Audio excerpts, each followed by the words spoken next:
Every one of your senses gets searched at the door except one.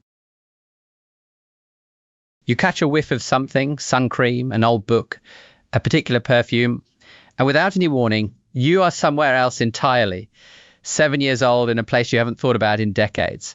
A song can remind you of the past, a photo can remind you of the past, but a smell doesn't remind you. It drops you straight back into it.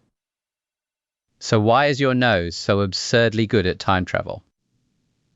This has a name, the Proust effect, after a French novelist who wrote pages and pages about a single bite of a little cake dipped in tea and the wave of childhood it dragged back up. And the reason it's so powerful is all about a shortcut, wired deep into your brain. Here's the thing about your senses. What you see, hear, touch, and taste doesn't go straight to your brain. It all has to pass through a kind of central checkpoint first, a relay station called the thalamus, which sorts the signals and forwards them on to be processed. Sight, sound, touch, taste, all of them queue up and get filtered before they ever reach the deeper parts of you. All of them, that is, except smell. Smell is the one sense that completely skips the checkpoint. The signals from your nose run straight past the thalamus and plug directly into two ancient structures: the amygdala, which handles emotion, and the hippocampus, which builds memories. In other words, smell has a private, unfiltered line wired right into the parts of your brain that feel things and remember things. And that direct line changes everything.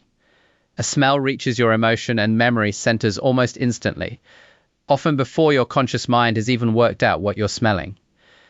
Other senses hand you a description of the past. A smell skips the description and reinstates the feeling.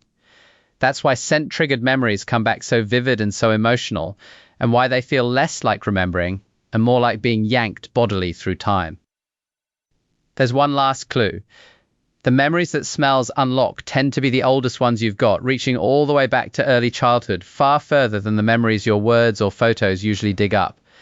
The likeliest reason is simply that this scent-to-memory wiring is laid down very early in life, so your nose has a direct cable to your earliest years that nothing else can quite reach.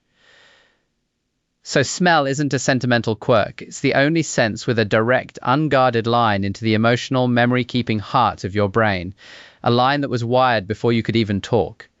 It doesn't politely describe where you've been, it quietly reinstates it, the whole feeling, all at once.